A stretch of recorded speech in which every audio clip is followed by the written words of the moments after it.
Hello, ladies, gentlemen, and non-binary friends. If it's your first time here, welcome. If it's not, welcome back to Actors with Issues with me, your host, Juan Ayala. And guess what, guys? You're listening to our 100th episode. Thank you all so much for being here to celebrate this amazing milestone with us. And we're thrilled to bring you another quick and casual chat with a delightful actor from the small screen, the big screen, and the Broadway stage. And you've seen today's guest in Silicon Valley, Never Have I Ever, and currently starring in the CW's Kung Fu. It's the delightful Eddie Liu. Welcome to the show, Eddie. Thank you so much for being here. Thank you for having me back, Juan, and congratulations on 100 episodes. Thank you, thank Holy you. shit, that's amazing. I know it's been a journey starting a podcast in the height of the pandemic, and here we are, 2 years later, still in the pandemic. Here we are. You and me both. I started my job right before the pandemic, and here I am, still dealing with the pandemic in some way. Yeah. So Eddie, we always start with a game called Getting to Know You. It is a rapid fire round of questions to get to know you a little better. So we always start with an easy one: coffee or tea? Coffee. Film or television? Television, not by much. Yeah, it's probably TV and more so. Drama or comedy? Comedy. Hero or villain? I'm such a goody two shoes. I want to play villain one day, hopefully somehow. But I'll say hero for now, because that's just what I align with. That's just what I get hired as. Right. You're okay with the type. It's totally, You have to know. You have to know thyself. Mm-hmm. Day off, a daycation or a staycation? What's the difference? Like daycation, you're going out for a day. Yeah. Staycation, you're staying in, not leaving. Oh, I more often than not tend to staycation, but I'm exploring and pushing myself to enjoy the daycation. Yeah. Daycation. Yeah. Yeah. What was your first non-acting job? Where I got non-acting job? Oh, technically working for my parents in the family business. Yeah. Technically, that I guess you could say that I started doing that when I was a kid. I'd help out. I'd just be this little kid behind the counter, and all of my parents' customers saw me grow up from this little shit to the alleged adult that I'm supposed to be now. Alleged adult. Yeah. So there was that, but then I think one of my first jobs, if I'm not wrong on this, I was a summer camp counselor. Okay. Yeah. What is a movie that never fails to make you laugh? I Love You, Man. Oh, good choice. I haven't seen that one in a while. It's still so charming and so sweet. Yeah. There's a few, but off the top of my head, I Love You, Man. And a movie that never fails to make you cry. I'm biologically not much of a crier, but I'm trying to think of at least a movie that like hits me, just punches me in the feels. Endgame. Oh, good. No one said that. Interesting. There's a couple. There's a few key moments, and not the very obvious moments like towards the end and stuff like that, but like there's a couple of moments towards the top where it's so humanly and beautifully performed by the actors in those scenes. Where, like, have you seen it? Avengers Endgame? Yeah. Yeah, of course I have. Great. I'm just making sure because some people, great. Okay, the moment Scott comes out of the tunnel and he sees his grown-up daughter for the first time and she's all like grown up. Yeah. That's for some reason just punches me right in the You're so big. field. Yeah. Yeah. What's crazy is like, or not what's crazy, what's interesting is that people kind of write off tentpole properties like that for being, kids movies or just comic book movies. And then you're just like, all right, if I was they're not cinema. If I was disappeared. Yeah. If I had disappeared, if I was away from my family, ripped away from my family for 5 years, where is everyone? Like, I think that's a genuine human moment of like, what the hell is going on? And is my kid okay?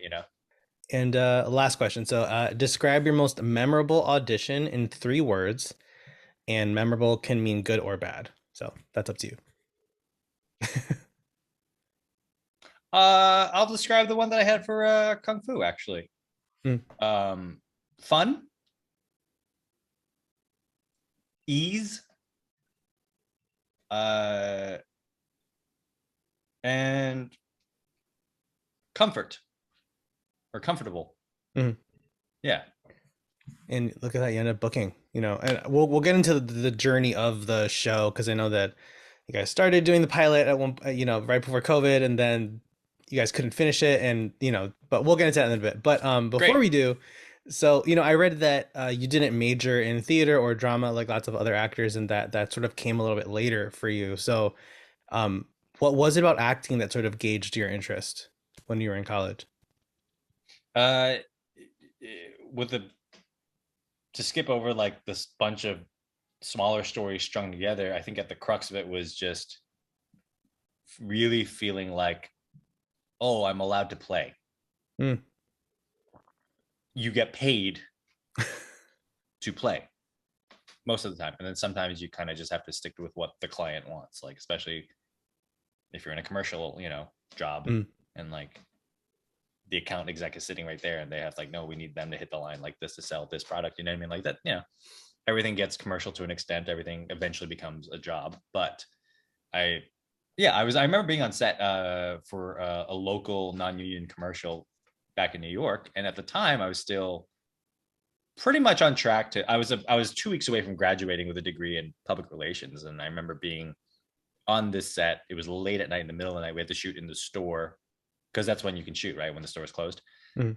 You have to wrap by like 7 to clear out all the gear so that the store can open their business and all that stuff. But I just remember just goofing around and playing, and I was under the hot, uncomfortable lights, and I just felt like I came alive. Mm. I was like, wait, so I was like, I was very cognizant of like, this is just a commercial, and we're not making like METV here. We're not making, a box office hit here by any stretch. But people get to do what we do on that scale. Mm. And so the possibility of that, the fun that I was having, and the sort of the camaraderie of the set and the crew was very was a big hook. And when you were a kid, were you the type of kid who was like crazy, like a ball of energy, a crazy imagination, or did it like, I'm just curious, like what you were like as a kid versus like adulthood and like as an Yeah. actor now that you get to play, as you said. I was an aspiring extrovert as a kid. I was like I was a pretty meek, mild mannered kid. I was like Mm. usually well behaved in school, usually. But like I wanted to be funny, and I wanted to get laughs, and I wanted, like, looking back, I'm like, yeah, I did seek attention. And even if I didn't seek it out, but actively, I still like kind of wanted like validation in a way. Like I looking back, I'm like, oh, that thread runs deep. Yeah, I was pretty mild mannered, and but I loved telling a good joke, and I loved bantering with my friends, and that's just at a certain point I figured out, I'm like, oh, you can take that quality with you, and that can become part of, that is performative in a way, and there is good to be taken from that in performances if you were to do it on stage or on camera. When you were in college and starting out your acting career, was there anything that was sort of set in your sights, or were you just maybe taking whatever came your way? Like, did you want to do more theater, more comedy, given that you had like a knack for joke telling and stuff like that when you were younger?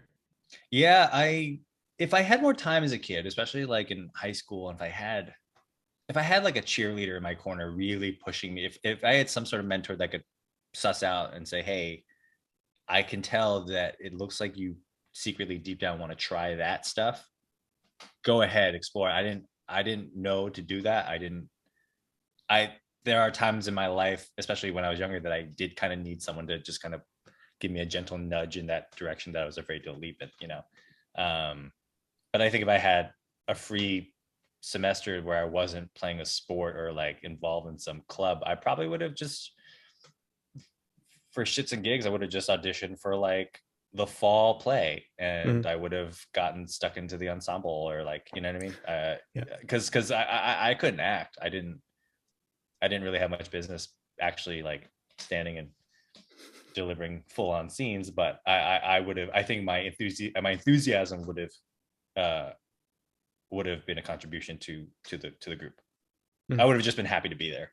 Fast forwarding to pilot season 2020, Kung Fu comes your way and you're auditioning for that show. What was your whole audition process like for that? And was that your first sort of like series regular audition, or had you had other like successful pilot seasons beforehand? I'll answer that in reverse order. So my first real pilot season was like 2017. Mhm. I got a lot of pilot auditions. My reps are really great. They got me a lot of really great opportunities, many of which that I just simply, none of which I was ready for as far as like booking the job. But even to just know that you're auditioning at a high caliber, you're auditioning for something that is of note, whether it's produced by a studio or it's written by somebody, whatever it's going to be, or like it's going to be an NBC pilot. Like just knowing the degree of difficulty behind getting something going, Mhm.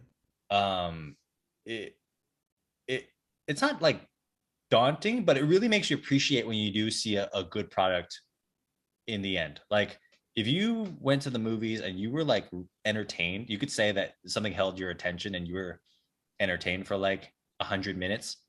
Or if you turn on a show and the pilot is good, it keeps you wanting to come back and watch more. And you, by the time you finish the first season, you're like, oh, that was a good show. Like that whole thing is a miracle to have pulled that off. The amount of Yeah. yes decisions, the amount of no decisions, and the amount of people that had to come together to make that baby, it's quite a miracle. So I come to appreciate that. So then going back to the audition thing, you're like wow, this is big. And then to be able to go into that room and hopefully like do your thing and give your version of that product. It's not a small feat, and that's an accomplishment in and of itself. Um, and then we'll fast forward to 2019. I auditioned a lot. I got really close. It was in a span of about 6 weeks that I network tested for or studio tested for 3 network pilots. Mm. Like boom, boom, boom, like on a span of about 6 weeks. And I believe I was second choice, maybe even third on all 3 of them. So like I came close, but like no cigar. Mm. And that was like, that kicked my ass and that left me feeling very down. I was very uh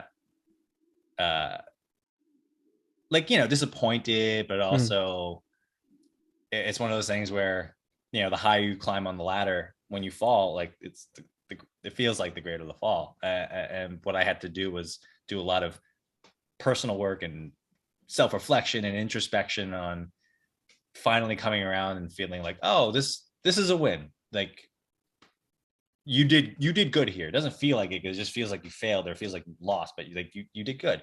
But that experience was like really like strengthened me. Mm.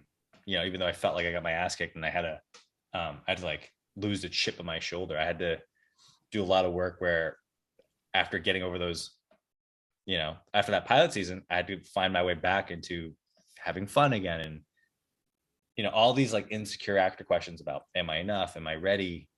Am I going to get stuck in this category of auditions for the next 5 years? Like all these questions that run through your head, you have to let it out the other ear, or you can't.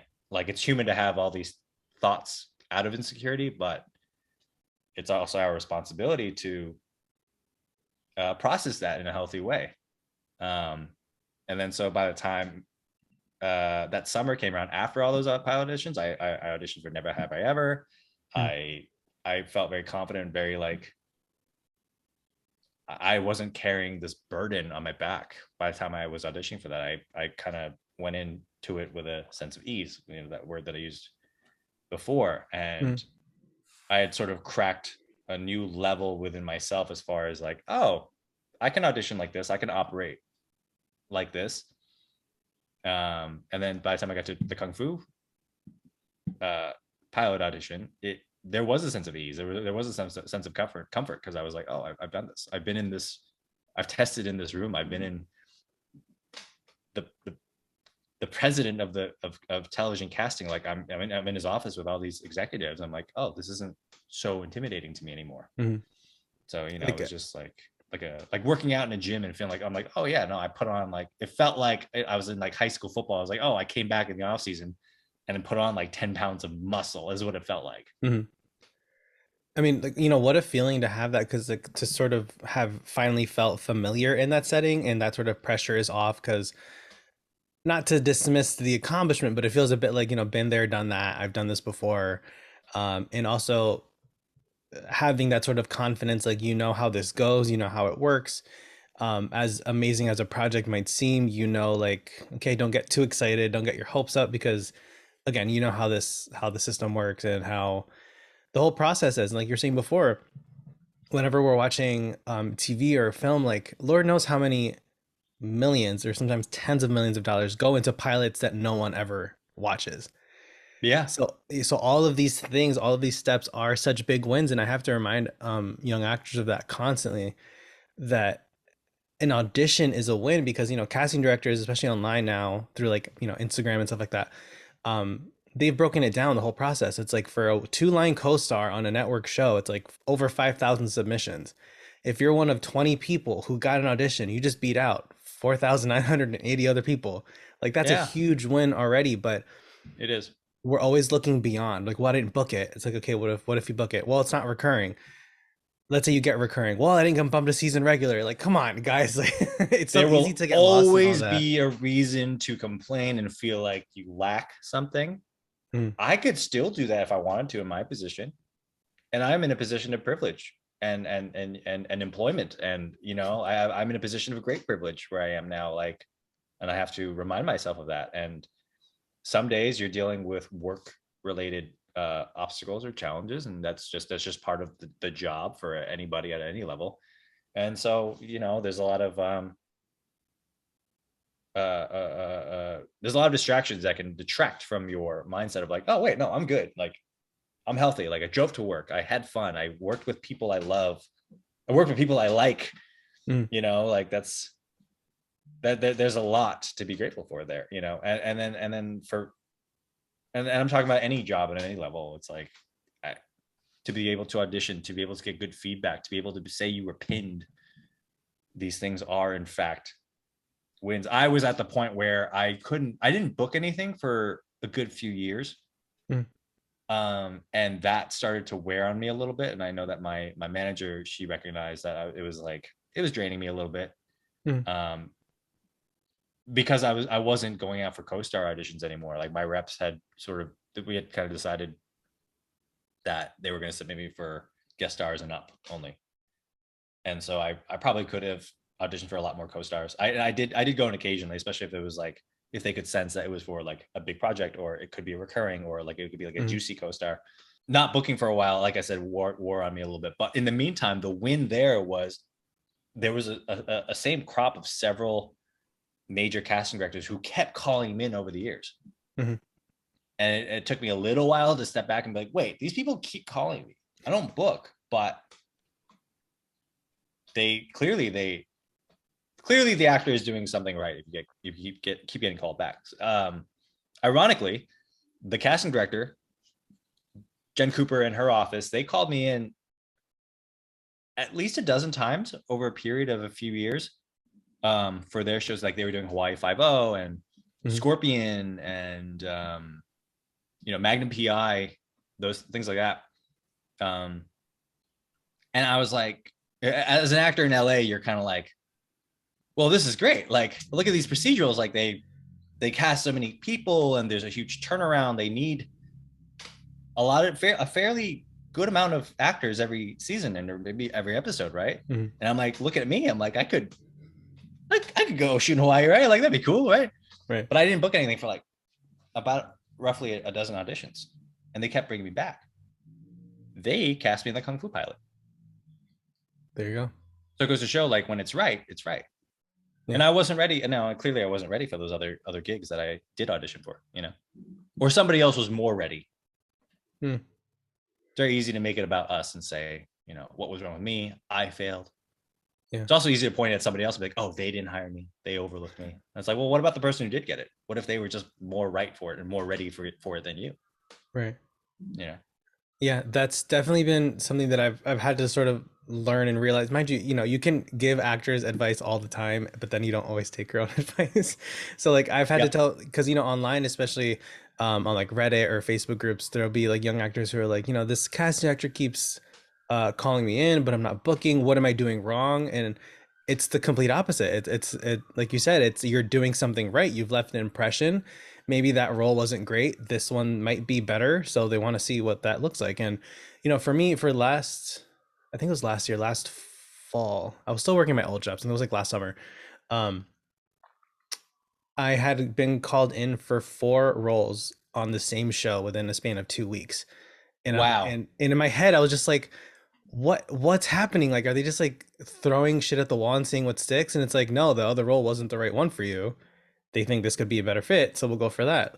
And of course, at the time, I didn't realize that until after, and someone had to remind me of that. It's like, even folks who are experienced, who have these conversations at this point, I have 2 or 3 of these a week. Like, and for all the podcasts that I do, they're pretty much all the same, interviewing actors and having these sort of conversations. But even though I hear it all the time, it still doesn't always click, and It for whatever reason, bears that's a repeating. thing. Yeah. And in your situation, going into those 4 different, going in for those 4 different roles, when you're in the middle of it, you just feel like you're getting sucked up by this whirlwind. Mm-hmm. You just feel like you're getting chewed up by this unrelenting, unforgiving monster that wishes nothing but your lack of success. You know what I mean? Is what it feels like. You feel Yeah. like the machine is coming for you. But therein lies, there were people there who were actively trying to help you and trying to hire you. Hmm. And it's quite often like for people who are still learning the process, and for people who are trying to break in, and even for people who have been acting for a while, I find that I still have peers who don't quite understand these nuances of the business, which is like, it's somebody's job to put together a giant jigsaw puzzle. Mm-hmm. And what they're trying to do is find the right piece. And you're a beautiful, colorful piece, and you look great, especially when we put you as in the right ensemble. But if you don't fit in this puzzle, it doesn't work for you, and it doesn't work for the whole ensemble. So, and for the product. So we just kind of have to remind ourselves, like, first you have to even know what you even look like as a puzzle piece. Right. What are your shapes? What are your nuances? What are your specific, qualities that make you you? And I think a lot of actors just kind of, I certainly did this in the beginning. I kind of came in like, well, I can pretend, I can be like that. Right. Tell me what you want. You want me to be a badass? I'll play a badass. Meanwhile, I'm like this like baby faced kid with like a hairnet of puffy ass hair, thinking that I was ready to read for roles that were 15 years beyond my age, Mm-hmm. beyond my type, beyond my feel and essence, beyond my acting experience. Set age aside. Who's going to be a better actor? A 40-year-old who's been acting for 5 years, or a 20-year-old actor who's been acting for 15 years? Right. Yeah. And sometimes, somebody ends up being, even the lesser experience just kind of has that unique quality in them where they just happen to be. But, experience does go a long way. Yeah. And especially sort of that life experience too. It's like, we can pretend all we want and we can use all these techniques that we want, but at the end of the day, there was this one guest, Cristina Ochoa. She's on a show called Promised Land, that was on ABC this year. And she was saying that, like, for every young actor, she always tells them, like, go live life. Don't obsess over the craft and over acting. Like, go do That's some great stuff advice. and get some experience and get some life experience and Mm-hmm. learn new skills, not for the purpose of like another skill for my resume. Like, no, just Right, go like, learn I'm going to play a something. bartender. Right. Look at me learning how to cocktail mix. Like, no, that's great advice. Living life for you. And, it's not every so often, I'll come across either through social media, or like I'll meet someone in person who's all about like, I would die if I couldn't act. And it's like, okay. What is that? I hear Just where that's coming scares from. me. Yeah. Oh, of course. Yeah. I get it, but also, honey, relax. Like, because you can see, because you and I can sniff out, you're like, oh, that desperation that you bring when you are clinging to something so tightly, Mm, how likely is that going to stay in your hand? It's not. That's right. when you're most likely to lose it. And everyone, I think that the word ease comes back into mind, which is Mm, like hard work, effort. These are things that kind of happen off camera in your prep work, and more so in your day to day, not when you're in front of the camera trying to act. And you see, especially new actors, they're acting so hard because they want it so bad, and that immediately is first of all goes against what you're trying to do in the audition. So much of what they're trying to do when they cast is trying to find someone who easily fits the role, who already carries that presence of that character, whatever the hell they're looking for. And that could be a 2-line co-star. That could be the, you know, the postal worker who's like, yeah, I saw this guy. He walks on my path. He went that way. Like, Or is it the 8-episode, or is it like the 4-episode recurring guy who's actually this villain, whatever the hell the example is. But like, that's why casting is such an important part of it, where it's like they're looking for the right puzzle piece.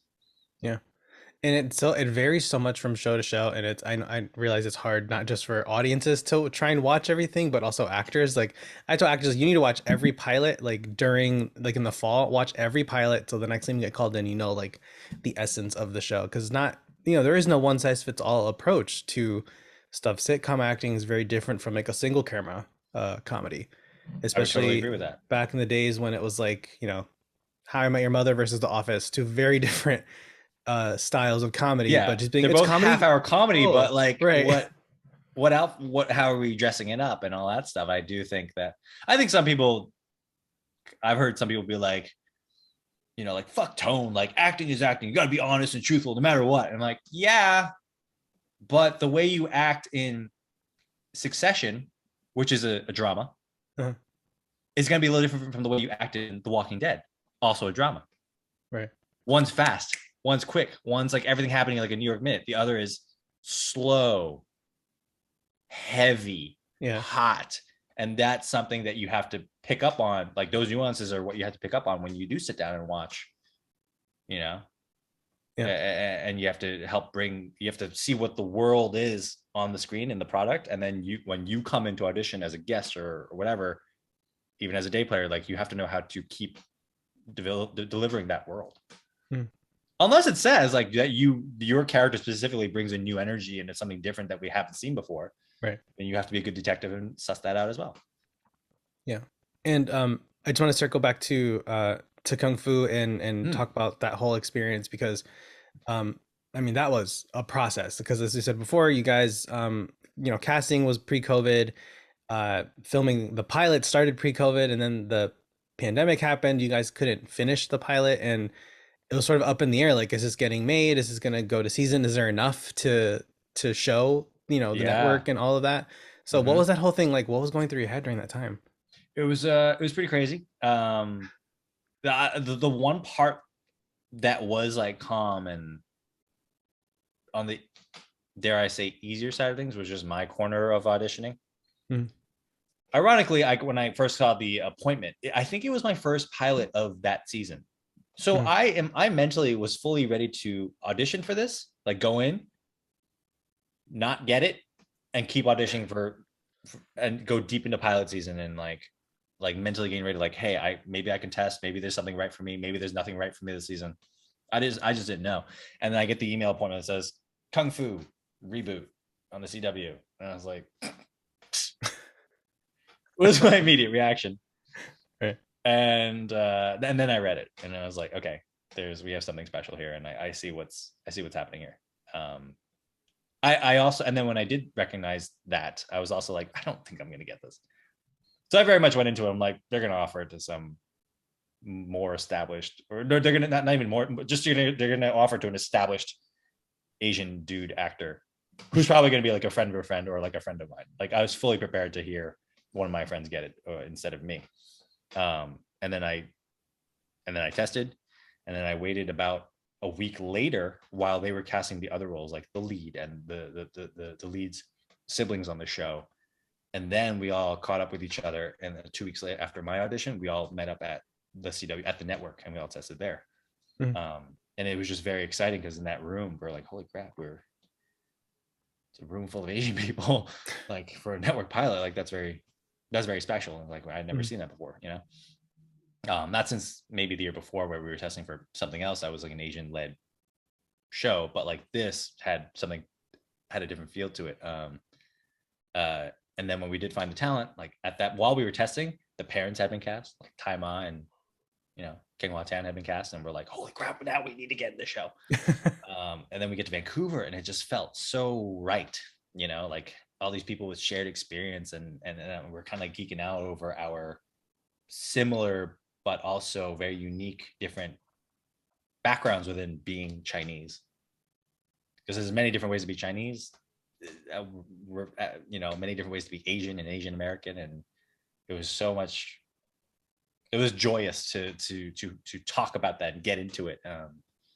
You know, you find out so and so grew up in, like, these two grew up in SoCal. Shannon and Olivia are from SoCal. JP is Chinese, but like more of an Indonesian descent from Australia. Gavin, if you looked at a picture of him, you wouldn't know because he's a Caucasian dude, but we grew up in Hong Kong. And he spent the first few years of his life. And, you know, I'm like hearing that, I'm like, holy crap, he knows Cantonese. And I was like, just geeking out over these really fun, awesome things that we didn't know about each other, that we were learning about each other. And then so those 2 weeks of while we were in Vancouver were really special. If we hadn't made it past that point, I'll still look back on that very fondly. And then the pandemic happens, and then we're like, oh crap, like not only are we uncertain for our jobs, now the world looks like it's coming to an end. Like, what is happening? So that was obviously very scary. Then before we know it, so many people are dying, and it's like our shit is just completely on the back burner, and we're like, we just hope everyone is okay. We just hope everyone stays healthy. You know, work is just work at this point. Like, just fuck all that. Like, everybody just survive and stay alive and just take care of yourselves, you know.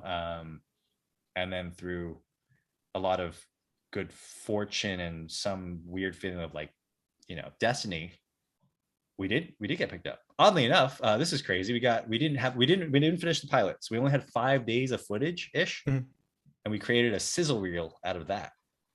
And off of that, we were able to get picked up. I think what really saved our asses was on the final day, our ownership company gave us the last day. They're like, okay, get one more day before we all have to shut down, because there's this weird thing called COVID happening. We don't know what it is, and we're all going to shut down for at least 2 weeks. That's all we knew at the time. Oh boy. That's all we knew. That goes to show you how long ago this was, that no one really knew. But we shot 2 action sequences that day. We shot a whole fight and another training, like kung fu training sequence, all on that last Friday before we went home.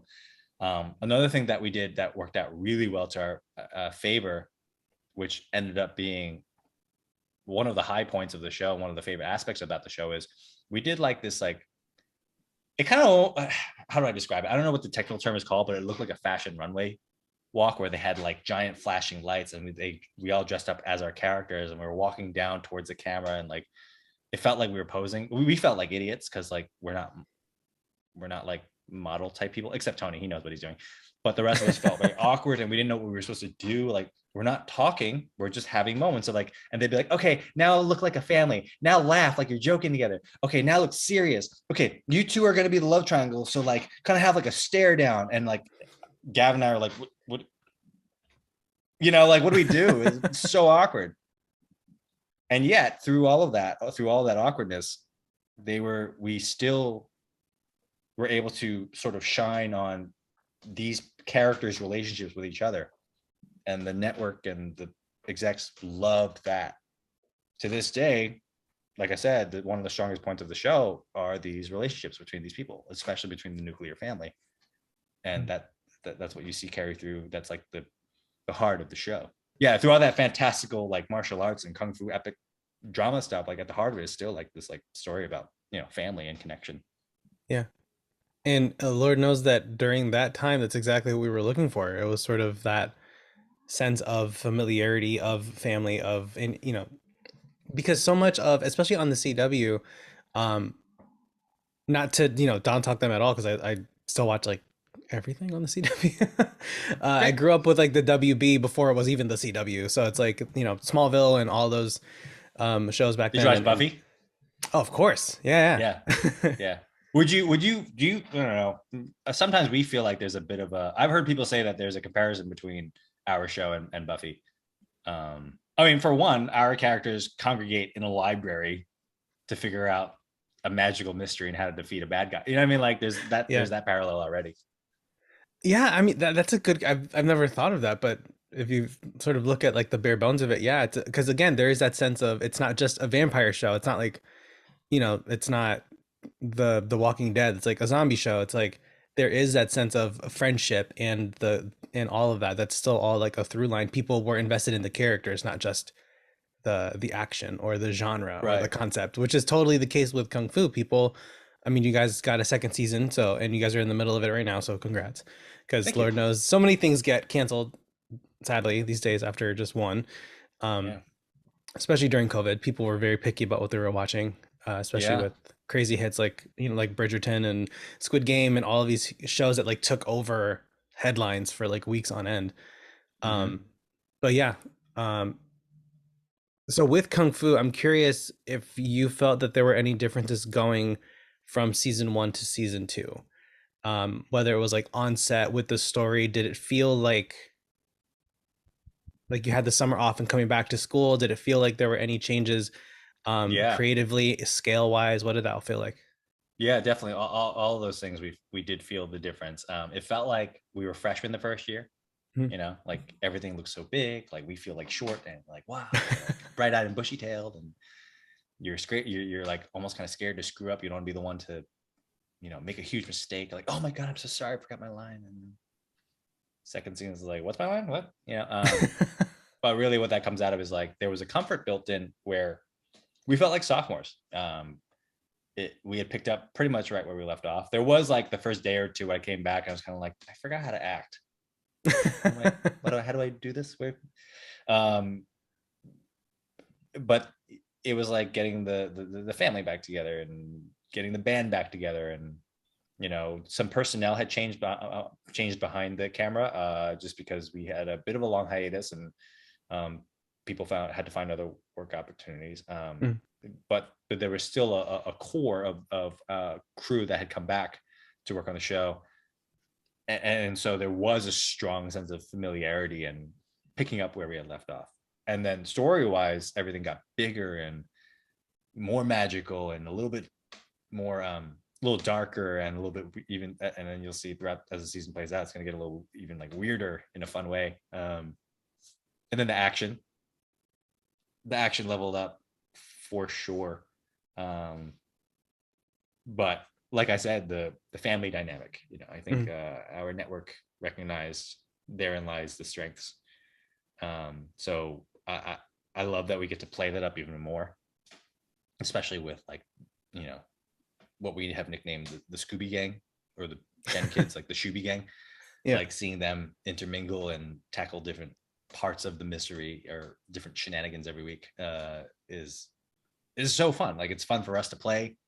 We know it's fun for our fans to watch. Mm. So yeah, it's everything felt better, and like we felt like we were stepping up. So looking back at your career, is there anything that you have learned that you wish you knew earlier on? Oh boy, a lot of things for sure. One thing off the top of my head is being able to screen myself when I was like, say, if I'm auditioning, uh, you can tell when somebody's acting, Mm. uh, and there's a way to have the words in you where you're just talking. And I think a lot of that advice and that side coaching gets watered down to it gets oversimplified as, oh, just say the words, don't act. Mm. And starting out, I didn't quite register what that meant. I didn't know what that really sounded like. I didn't really know. I was still learning how to speak just from my own voice, right from here, and not have to act every word and try to make every line of dialogue interesting. Yeah.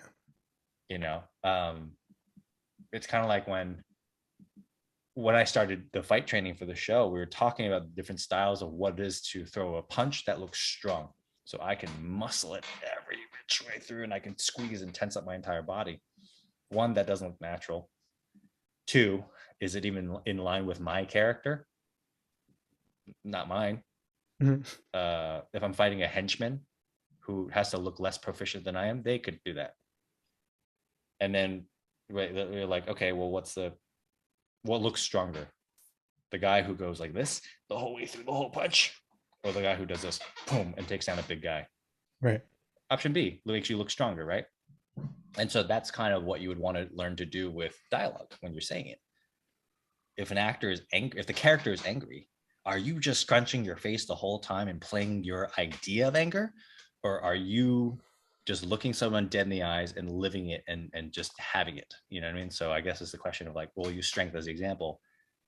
Are you trying to be strong, or do you just simply have strength? You know what I mean? And everybody's going to find their own way to meet that choice, that emotion, that tone, or whatever that, or the point of whatever that story is in that moment, right?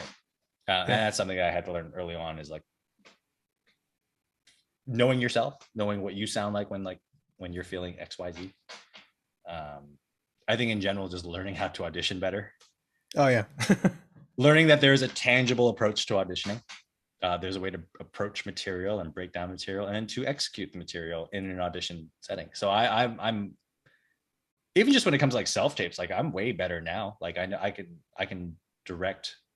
I love directing my friends who ask me for help on it, because especially if they get like a piece of technical like stage direction, like, okay, actor is, punching this person and then gets a drink thrown on them in this part, and then you're like, and you look at these things as an actor, like, how the fuck am I supposed to act this in a self-tape audition? If you're on a set, if you're on stage, it's all mapped out for you.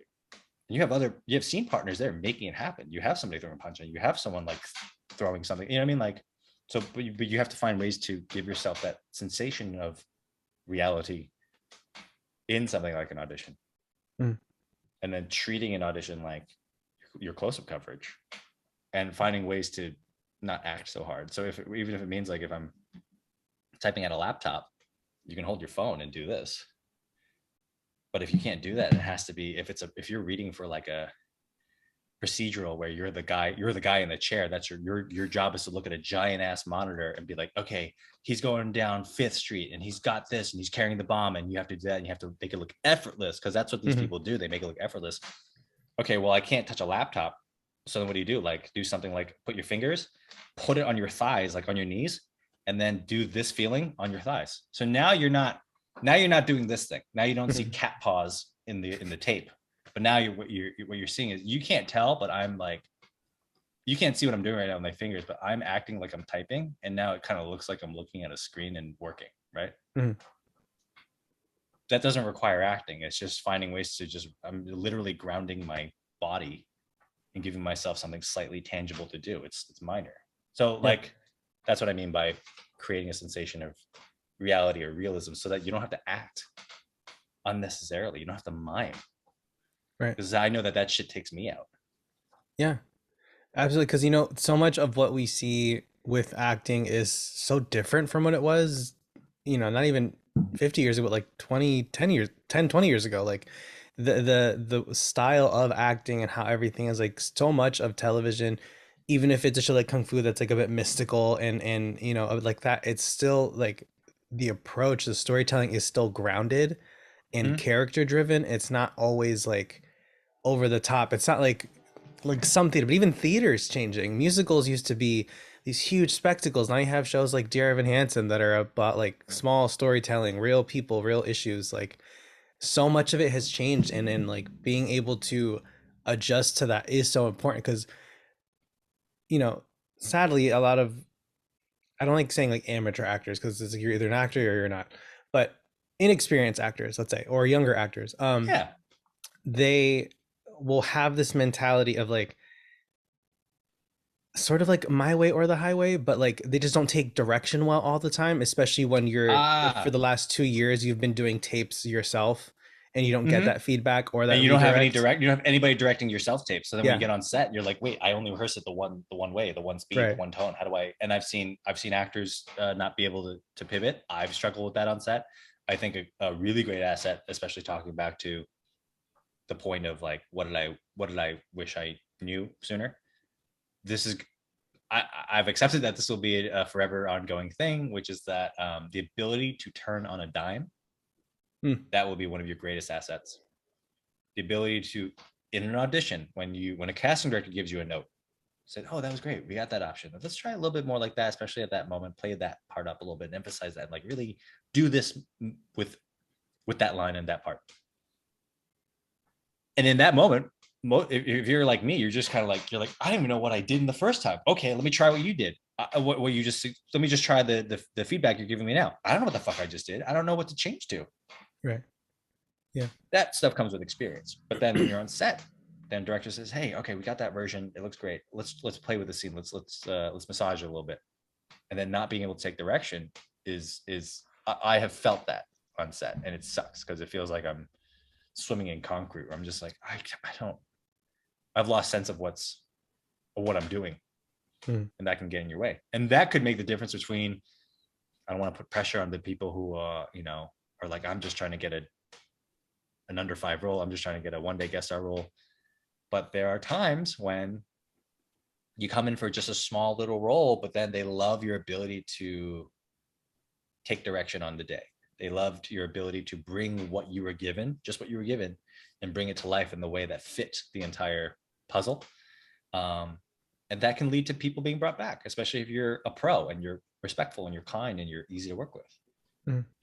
Sometimes they hire people for, X amount of time and X amount of size of role, and that person either can't take direction, or they can't, or they're not willing to. Right. That happens. And then, that person you might not get asked back, or your scenes are going to come out a little stiff, or you're going to watch the scene and you're gonna be like, something's a little wonky here and I can't put my finger on what's not working here. And then the sharper eyes will be able to tell you, like, okay, maybe this actor was a little bit out of adjustment, but it wasn't for a lack of trying. Like, somebody is coming in there and being like, all right, let's try to rein somebody so-and-so in and put them, fit the puzzle a little better, but yeah, the ability to adapt, I think, is a great asset. Absolutely. Yeah. And before we go, so just want to look ahead, or ask you to look ahead. So what's on the bucket list for you? I'm curious. Any like dream franchises, dream genres, or co-stars? Are there other aspects of entertainment you want to dabble into, like writing or directing? Like what's the big picture? One day I would love to direct, or at least I would love to learn for myself what that process really looks like, because that's it's such a challenging job, and I have such a deep respect, even more so having been on my side of things in my little corner of the industry, like seeing what everyone else has to do just to get me to look successful on set and stuff like that. Huge shout out to fucking everyone who makes it happen. It really takes a village. Like it's amazing how so many cogs have to grind with each other with some level of cohesion to make it work. And so before we go, because I don't want to keep it, we've been on for a while. So we're gonna play one last game. It's a non-rapid fire, and it's called Now That We Know You, since we've gotten a chat for a while. So just gonna throw some questions your way. Fill in the blank. If I weren't working in the arts, I'd be probably still working in fitness. What role have you had the most fun playing? Ooh. Henry. I get to fight. I get to be an extension, a nerdy, smarter, slightly more badass version of myself. Like, I don't get into fights and stuff like that, but Henry gets to go on adventures and be very capable. So yeah, I would say Henry. What is the best advice you've ever gotten? Saying yes to yourself. And to quickly expound on that, I think we're conditioned to believe that you have to work to get the thing, and then when you do get the thing, then you can be happy. And then everything before that, you're like, you have to be stressed, you have to be miserable, you have to be nervous, you have to like be negative about it. And it feels very daring and very like, you almost feel like you don't deserve to. But what would it be like to be happy before you get that thing, and then allow that thing to come in? It's a very abstract, very radical thought. Look up Abraham Hicks. They can explain it. Those folks can explain it better. Worst advice, I can't name off the top of my head, but if there's ever a time, I mean, this is just good throwing it back out to everyone else. It's just like, if there's somebody who's kind of, anytime somebody tells you that there's only one way to do one thing, And I think that changes depending on who you are, what level you're at. Um, yeah, when somebody gives you like inflexible, black and white um, advice, you have to learn how to take that with a grain of salt and be like, okay, if this is true, is it just true for now? Was it just true in that moment? And does that define me forever? Like learning how to not let that moment that maybe feel like failure, feel like criticism, like not letting that define you forever or Hmm. for longer than it needs to, you know. And lastly, in 10 words or less, what advice would you give to a young actor? Learn how to be you in service of the story and the product. Awesome. Well, Eddie, thank you, man, so much for such a great conversation and for joining us on the show today, especially for our 100th episode. Again, to everyone listening, thank you all so much for supporting the show. Y'all are awesome. And Eddie, thank you for joining us. So if anyone wants to find you on Instagram, where do they go follow you? You can find me at Eddie Liu, Liuwho. And thank you, Juan. This is great. Thank you for letting me jabber on, and this is a lot of fun. Congratulations again on 100 episodes. Thank you, man. Much appreciated. And folks, as always, you can all follow us on Instagram at Actors with Issues. Give me a follow at Juan Ayala Official and check out our full video interviews at youtube.com/Actors with Issues podcast, or listen on the go wherever you get your podcasts every Monday. And don't miss seeing Eddie Liu in the Kung Fu on the CW Wednesdays at 9 p.m. And streaming, where can folks stream it? I know like the CW.com, but is it anywhere Yeah, else? so you can download the CW app for free.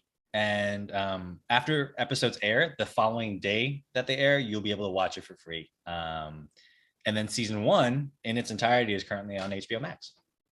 Awesome. All right, folks. As always, I'm Juan Ayala. This is Actors with Issues, and we'll see you next week.